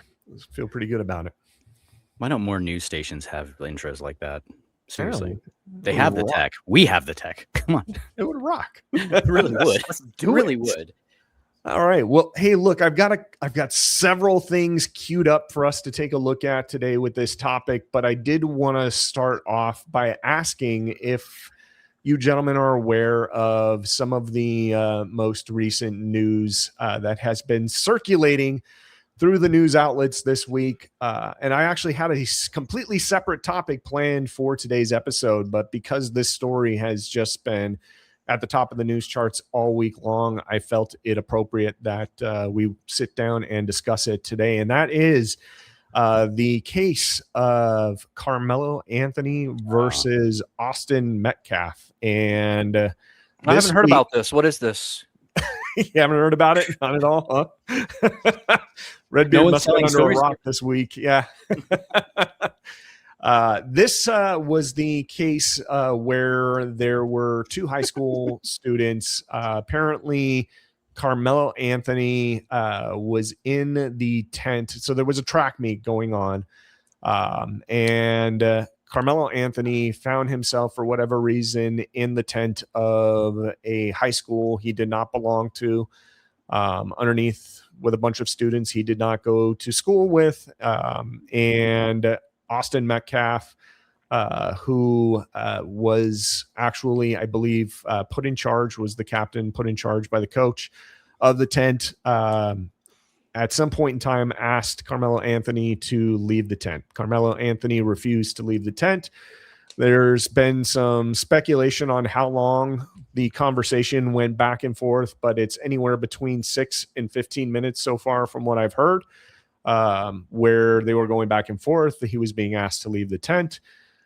He was refusing. And at some point, Carmelo Anthony made the comment of touch me and see what happens, or touch me and find out what happens. I'm paraphrasing here, but it was something to that effect. Apparently, Austin Metcalf may have shoved, I'm not sure, may have shoved or pushed Carmelo Anthony or tried to remove him from the tent at some point, and Carmelo Anthony pulled out a knife and stabbed Austin Metcalf in the chest, ultimately cost Austin Metcalf his life. This has been, I believe this has been going on for the last couple of years. And so they were recently in trial, and this week we actually got back a verdict on the Carmelo Anthony case, and Carmelo Anthony was found guilty of murder and sentenced to 35 years in prison, where he has to serve a mandatory half of that 35-year sentence before he is eligible for any type of parole. Gentlemen, have you heard? I'm assuming you guys have heard the story so far, correct? Yes. Correct. Okay. So now, for all intents and purposes, you would think, okay, one kid stabs another kid in the chest and gets convicted of murder. It should be a done deal. Now, I have intentionally, deliberately withheld some very key information from that case for a reason, because when you say it like that, when you say, hey, look, one kid was in a place he was not supposed to be in, he was asked to leave several times, and he makes the comment, touch me and find out and see what happens, leads you to believe that there's probably some intent there. He knows, like, hey, I've got a weapon on me, and if you touch me, I'm going to use this weapon.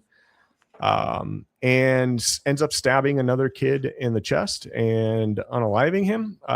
Seems like a pretty cut and dry case. Now, I think if that were all there was to this case, we probably wouldn't be talking about it today. But because Carmelo Anthony is black and Austin Metcalf was white, this has drummed up a bunch of controversy based off of race and skin color.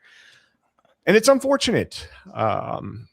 Any general thoughts before we get into some of the videos that I have queued up for us here today, Red Beer Riot? Yeah. Don't stab people. I think that's pretty good, right? Don't stab people. It's generally just a pretty good idea. Don't stab people. Yep. I don't Sergeant care, I don't care what color you are. Don't stab people. Yeah. Sergeant Grubby Pants, any initial thoughts? Why, when you're at a high school track event, would you bring a knife? That's a great question. Why would you have a knife on you at all when you're at a high school track event? When you're a high school student, period. Right. I thought knives were generally banned, zero tolerance on school property. Like knives, you couldn't have it. You couldn't have it in class. So why would you have it at a sanctioned school event like a track meet? That's very bizarre. Why? Seems like a valid question. There was also some initial reports that Austin Metcalf's father actually, at the beginning of this whole thing, had made an attempt at some point to go to the church that the Anthony family was attending to hopefully make some amends and to not make this about race. And unfortunately, it seems like the Anthony family could not help themselves but make this about race, because I'm not sure how, and this episode was titled when the criminal becomes the victim, because the victim here, the true victim, in my opinion, is the person who's no longer with us. This was the person who got stabbed in the chest and killed at a high school track meet. I fail to see how the victim of this incident is the person who stabbed him. I mean, gentlemen, am I way off base here thinking that? No, not even a little bit. Not even at all. What kind of crazy upside down world do we live in where you can even imagine reversing that? That's wild. Yeah, pretty crazy. Well, immediately after the verdict, Carmelo Anthony's mother actually on her way out of the courthouse was actually making some comments as she was getting into the car that I think further, that's not the video, further was inciting or trying to further create some racial divide here. Oh, good. Let's add fuel to the flames then. Yeah, exactly. And it's, I just don't get it. I don't understand how the person who gets stabbed and loses their life ultimately is now the one who is being chastised as a racist and a bigot. Any initial thoughts on that, gentlemen, while I'm looking for the video here? Yeah, one that comes across my mind is the fact that you had said earlier, kind of leading up into this, that Austin Metcalf, he's the young individual who was stabbed and lost his life. Is that correct? Correct. Okay. He was operating as the team captain under the authority of his coach. Is that also correct?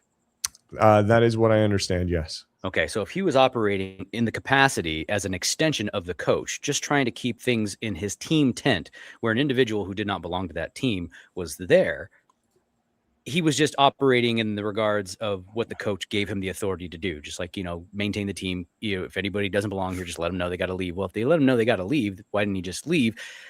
Begs the question. If Austin Metcalf wasn't there and the coach just had taken matters into his own hands because he's the coach and he was the authority to do so, if he had told Carmelo Anthony is the individual who did the aggressive, knifing, correct? Correct. Would Carmelo Anthony had then reacted the same way with stabbing the coach in the chest because he just didn't like how he was being spoken to, or what?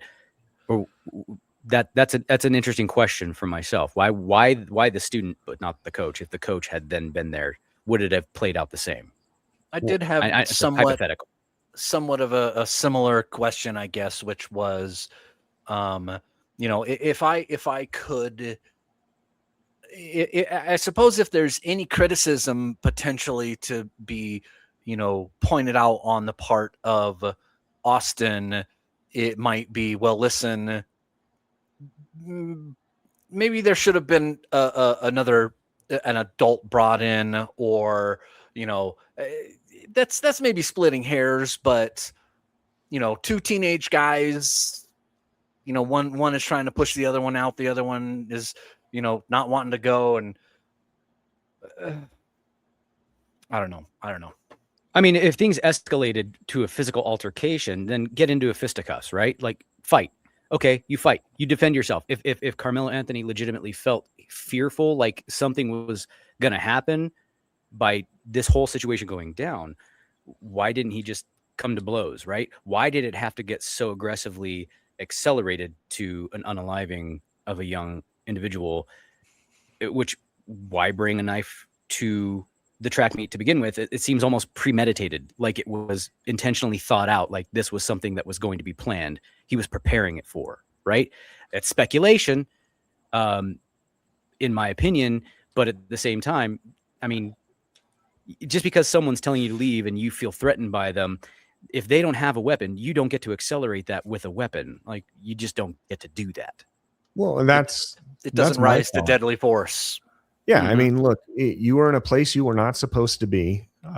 You let your ego get the best of you. It had nothing to do with the fact that you were black. And for whatever reason, whether it's you felt entitled to be in there, your ego got the best of you, you were raised by people who told you don't ever let, white people tell you what to do. Don't ever let somebody tell you, where you can be or whatnot. You don't have to go and move for anybody. For whatever reason, Carmelo Anthony thought that he didn't have to leave that tent. Nothing justifies stabbing another kid in the chest and taking their life. I don't care. And to your point, Sergeant Grumpy Pants, if the situation had escalated to a point to where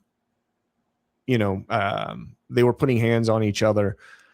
The first thing, my first thought in any fight I've ever been in is not, I'm going to pull out a weapon and I'm going to kill this person. It's okay. Well, Right. we're going to be fighting, and that's what it is. It's going to be a fight.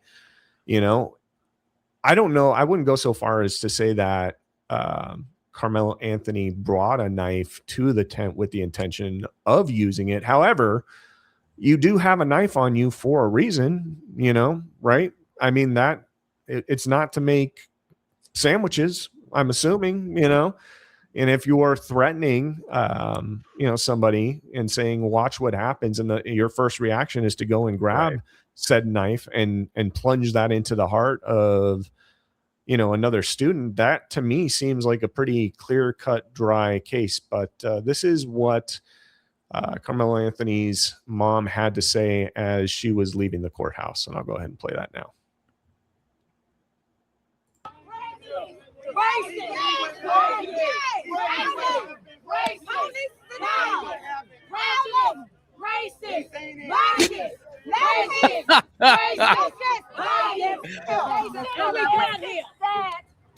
A white person can hit a black boy and get away. Wait, That's it. Yeah.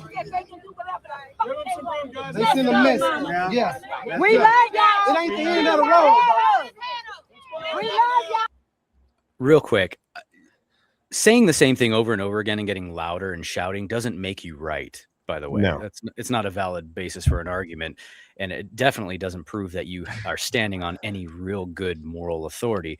It just shows that you have absolutely no way to articulate how you're feeling about a situation like an adult, right? A couple comments here. Scott the Robot goes on to say, how about you don't just go places where you don't belong, leave when you are asked, and don't stab people, or just leave.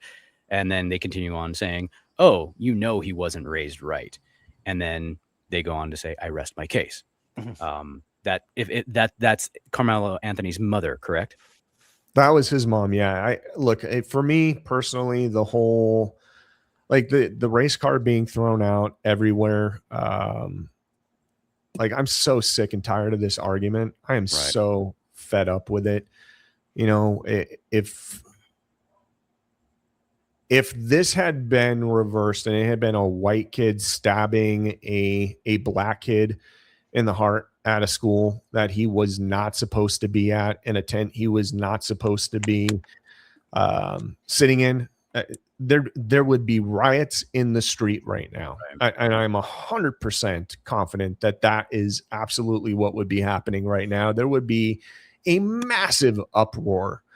And again, when the role is reversed and this is a white kid getting stabbed and killed, surprisingly, there's no riots. There's no civil unrest. We're not out there losing our minds and calling, the other side racist and everything. But I think it gets to a point to where, for me, like I have to, at some point, we need to acknowledge that it is possible to be racist on the other side of that aisle there. It is possible for somebody who's black to be racist. And when you're constantly throwing out the race card and that's your only justification for everything, like there's no argument there. And look, if this was truly about race, don't you think that the defense attorneys would have brought that up in trial? Like, yes, this was a defense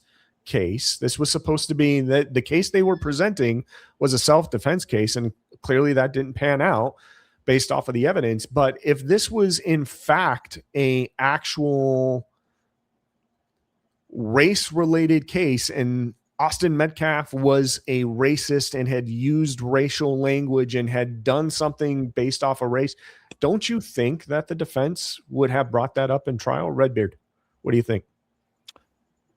Well, it's you bring up the point about the defense and whether or not it's race related, and I would point out or maybe make the case.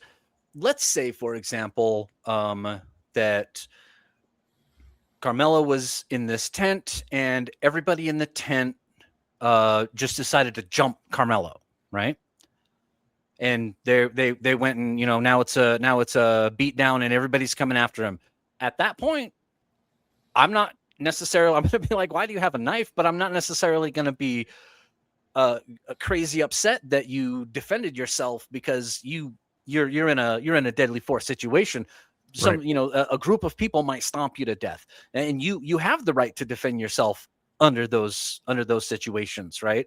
Yeah. And the defense wants to, you know, and maybe he's got a bad attorney. I don't know. Like the self-defense argument didn't seem to be a very strong case at all, when essentially everyone who's a witness to this, I think even one of whom was one of like Carmelo's friends, says, you know, hey, this guy was not under threat. There was no threat here.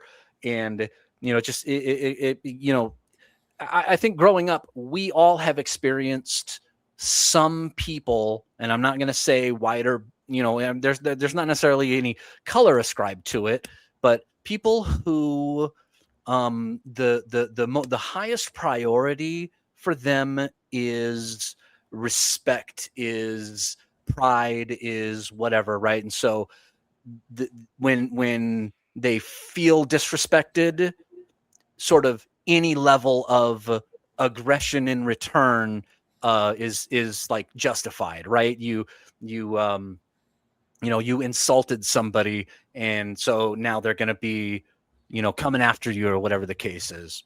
Yeah, it's an honor thing. And I think that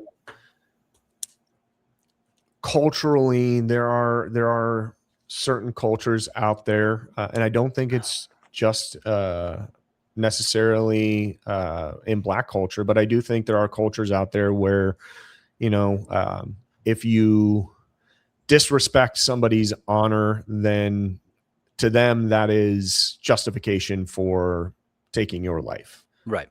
you know. And I think that is part of what we're seeing here. It says Black guitar maker 1925, Weirdy isn't being charged with possession of a weapon on school property. I don't know if that was a part of the charges or not. I don't think it was necessary to be a part of the I think charges. they were focusing more on the actual stabbing there, but good point. But and in Redbeard, to your point, it's just, again, I think it's a cultural thing. And I think that, you know, in a lot of these homes, children are being raised around this radical racial identity and this radical racial culture where, you know, it's like, don't ever let a white person talk to you sideways. Don't ever let a white person do this or say this to you. If they do that, you take their life. And now I can understand people are listening to this or watching this now are probably thinking, no, that's not true. Well, hold on, because I've got some actual proof to back up what I'm saying. But when it comes to, you know, the Metcalf family, the father initially said, hey, look, I don't want to make this about race. Please don't make this about race, because this is just going to get real ugly if you make it about race. And that's exactly what they did. And there's zero evidence to the fact that this incident was in any way race related, other than the simple fact that one of the students was Black and one of the students were white. That's the extent of the involvement with race in this entire situation. There was no allegations of any type of racial comments or slurs that had been made. To my knowledge, none of these students even knew who Carmelo Anthony was prior to the incident in the tent. So it wasn't like there was a history. I kept hearing, oh, they're bullying him. No, not bullying him. When you're somewhere you're not supposed to be and you're asked to leave, you get up out of your fucking chair and you walk out. You leave. You're not supposed to be there. I don't know what it is that makes you think you're entitled to be in a certain location, or why certain people can't ask you to leave. But if you're not supposed to be there, you get up and you walk out. Now, had he gotten up and walked out, we wouldn't be talking about this today. None of us would be talking about this today. No. but he didn't. And you wouldn't be sentenced. Right, exactly. Black Guitar Maker 1925 says if the roles were reversed, they wouldn't be hanging on race, even if the entire jury and judge and all were African Americans. And there was some arguments too that this was an all-white jury. It was not an all-white jury, predominantly white, sure, but there was also Asian, Hispanic, and I think Indian jurors on this case. So this was not an all-white jury. And for those of you who are wondering why there were no black folks on this jury, they were dismissed, and part of that was because some of them were school teachers, and other comments from potential black jurors were, I can't see myself convicting another black person of murder. Well, if you can't be a biased juror, then you're not going to be on the trial. They're just not going to allow you to be on the trial. If you're going to come into it with the bias that I don't care what this black kid did, I'm going to acquit them or find him not guilty, then that is not an unbiased jury, and we can't have that. Well, that seems to be some of the conversation that you're hearing now moving forward is maybe along the in the vein of it doesn't matter what he did, he should have done more. Oh, they should have done his brother too. Like some stuff that's getting really gross. Yeah. Well, and this video here was somebody that was on his legal team. So I'm going to go ahead and pull that up now and play that for you guys. Let us talk. This was a legal lynching that happened in here today. We can't hear. All right. I said as a former prosecutor, this was a legal lynching that happened in this slaughterhouse. This is a slaughterhouse. This is not a courthouse. This courthouse is designed when you would come here and you look like us to slaughter you. That judge intentionally. Gentlemen, your thoughts on what she said? It's a legal lynching. It's a slaughterhouse, the courthouse there.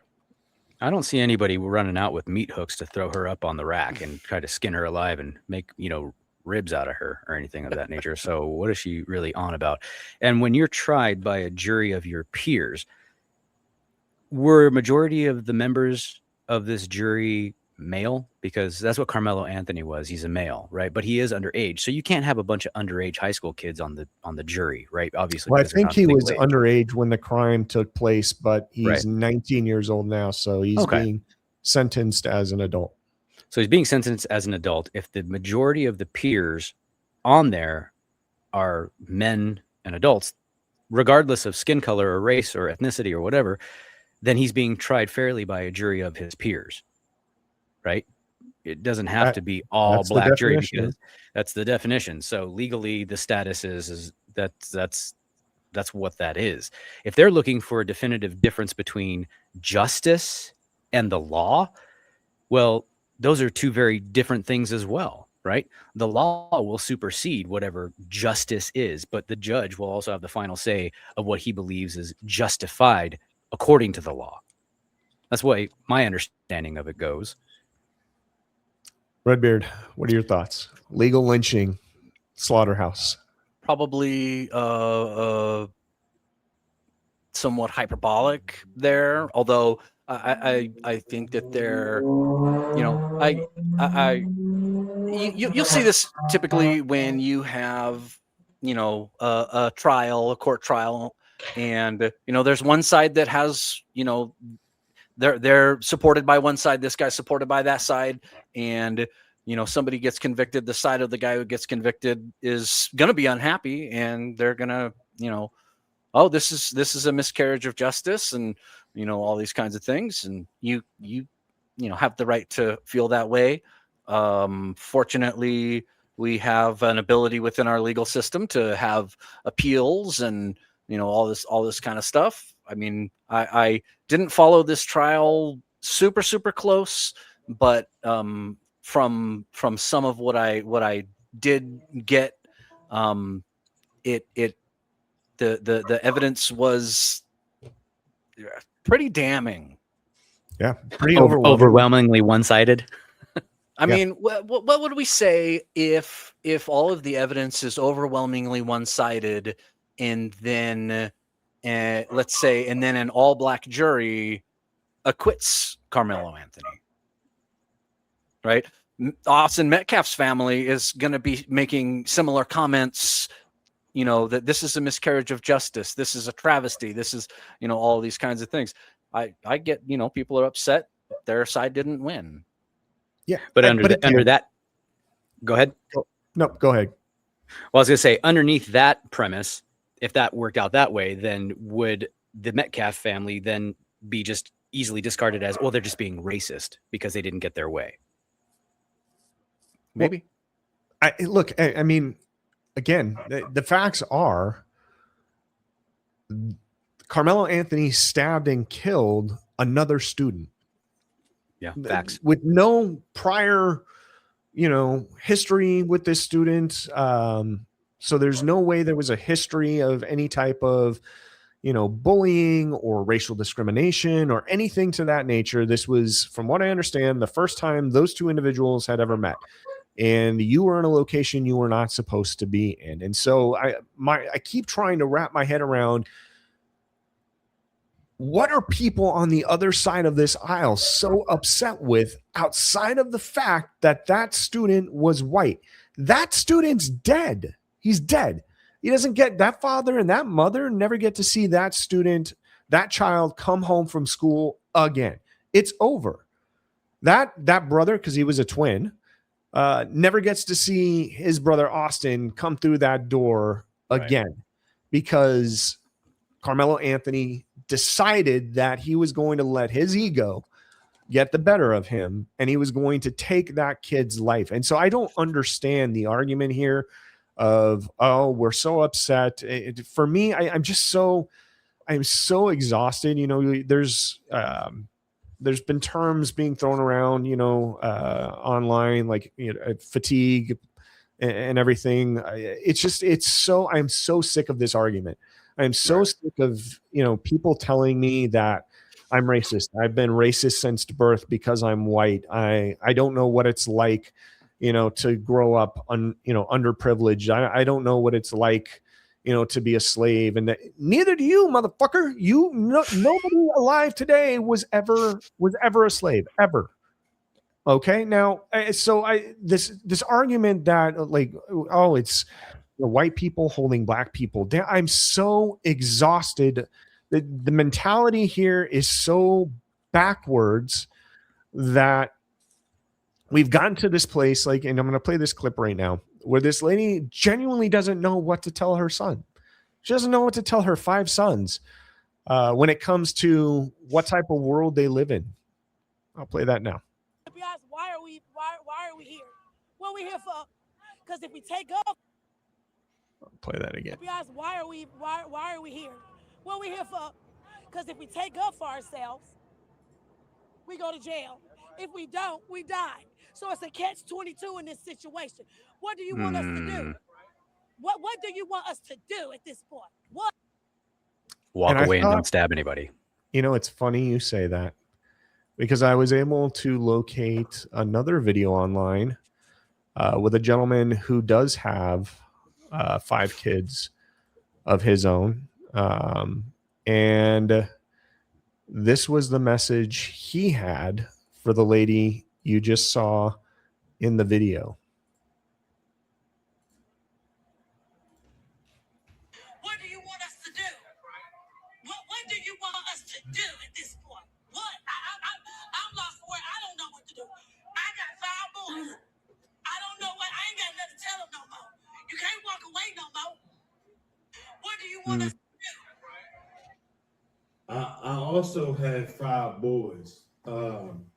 She doesn't know what to do after the Carmelo incident, like what to tell her sons, guys.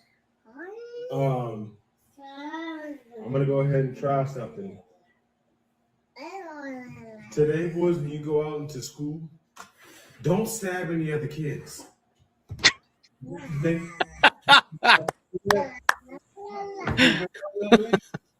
feel good about that, Ace? Yeah. Oh, you're Aunt Trail. This is Ace. So, is that a good commitment from everybody? We're not going to stab any kids today? Hey, try that, lady. That might work. The thing, Wow. the thing that's Solid dad that's, advice. The thing that is irritating about somebody saying you can't walk away no more, what are we supposed to do, is that's exactly what Carmelo could have done. Just was walk away. walk away, and we wouldn't be here at all. And you're talking about the cultural differences between that I need to stand up for myself because they're saying things about me that aren't true. Well, if they're not true, then why are you so easily offended by these things? They're just words. You know, be upset if they're saying something that's insulting and it is true. You know, that's the biggest difference. If anything was even hurled that way in his direction, why are you getting upset about things that were said? It's no big deal. Walk away. And well, I got my pride. Okay, well, pride's a sin. And this is the end result of that sin, is you're going to allow it to incarcerate you for the next 35 years is what he got sentenced? 35 years, yeah. 35 years. The kid is 19 years old. He's going to be in his 30s, late Throwing 30s. away 2 lives. Two lives. Over what? Pride? Yeah.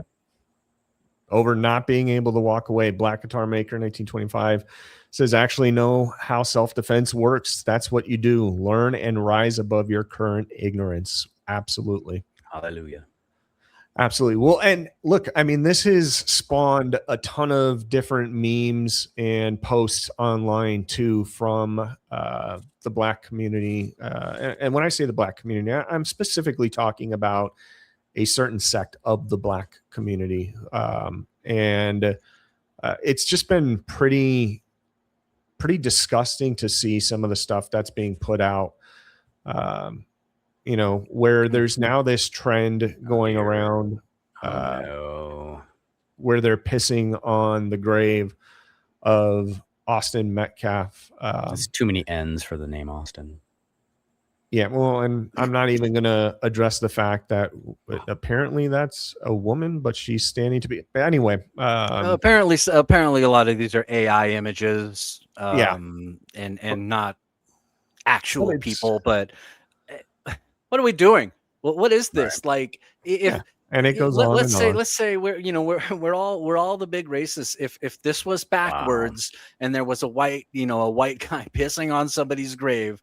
Holy no, shit, I'm gonna people say be losing their no. minds. But this is I'm gonna say no. That guy needs to go to jail. You know what I mean? Like that's I'm not on team white, right? Like you're a piece of shit, and you need to go away from this society.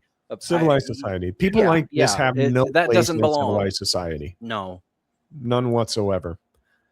I think, you know, and again, if you're looking to garner sympathy, to get your point across, to get more people involved with your cause, maybe pissing on the grave of a student who lost his life might not be the way. And what blows my mind, I mean, look at this. This is a photo here of a guy obviously being superimposed, urinating on the headstone of Austin Metcalf.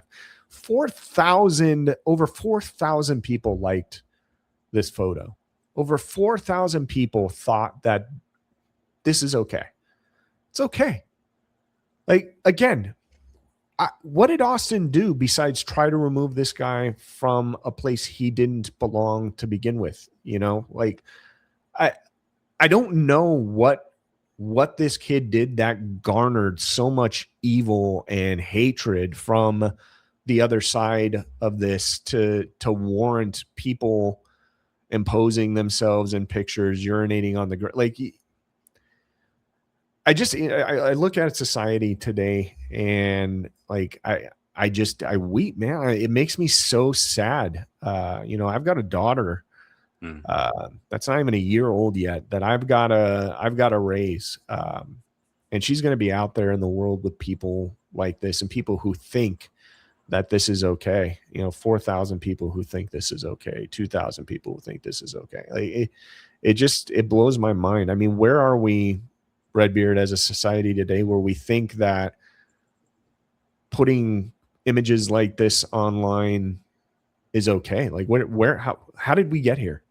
Well, I mean, look, we are definitely in a a bifurcated society right now where you know, and part of this is sort of like a fracturing of the central narrative of our American culture, right? You have the internet now, and there's all sorts of different points of view that come out, and you know, I get a lot of the same kind of videos that come up in my feed when I'm browsing YouTube or looking at TikTok or whatever it is. And we can get stuck in an algorithm and see a lot of the same stuff. And if you find yourself stuck in an algorithm that is all about why all the white people are racist and all of the bad things, and all of police brutality, this, that, and the other, and that's all you see, well, you can get stuck in a destructive pattern that is going to keep you in a place of anger and animosity, and then you're trapped. Sergeant Grumpy Pants, how did we get here? God, I wish I could tell you. I wish I had answers. There's just, I don't know, man. Like, there's definitely right and there's wrong. And in this day and age, it seems like the line that divisively divides those two things is being constantly blurred, shifted. And it's now, this particular one is blurring the lines of that right and wrong based on a particular skin color. And it doesn't make sense to me. It just doesn't. I wish I had a better answer for you, but I don't know. It's all Greek to me. Yeah, I got one more video I'm going to show you here, and then we'll go ahead and wrap this up. And this was a gentleman outside of the courthouse, and this is what he had to say. I'm saying that. Because y'all want to play these games. Y'all want to play these crackhead games, so I'm going to play them. Fuck white lies. How about that? How about that? I hate white people. I like pussy. You know, hungry, crackheads. Redneck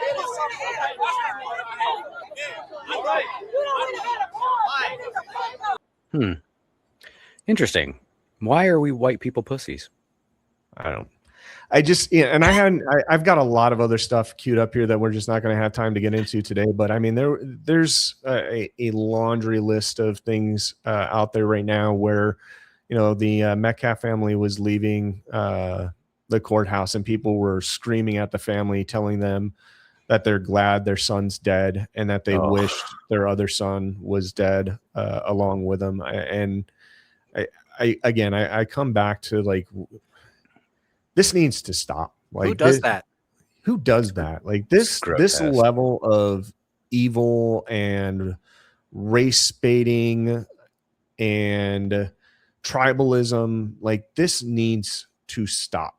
And if we do not find a way to start coming together or calling things as they actually are when they happen, if this had been a real, race related situation where this kid was using a bunch of profane language and attacking, Carmelo Anthony and going after him with a weapon, and Carmelo Anthony generally defending himself, then we can have the argument that this is, a race-based case. There was nothing there to support. Right. And I have a different point of view if that's the case, right? 100%. Yeah. 100%. Like, you're allowed to defend yourself. Absolutely. Yes.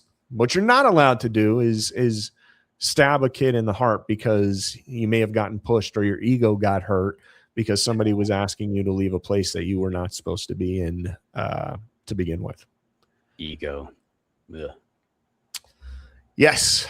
All right. Well, that will wrap up that topic. I'm sure there'll be more ugly, gross videos and posts that people are going to continue to put out about this case as time goes on. And if something big comes up, we'll circle back and talk about it again then. But gentlemen, this was a great episode, our final episode, as a matter of fact, on the Cigar Titans YouTube channel of Smoke Signals and Side Quests.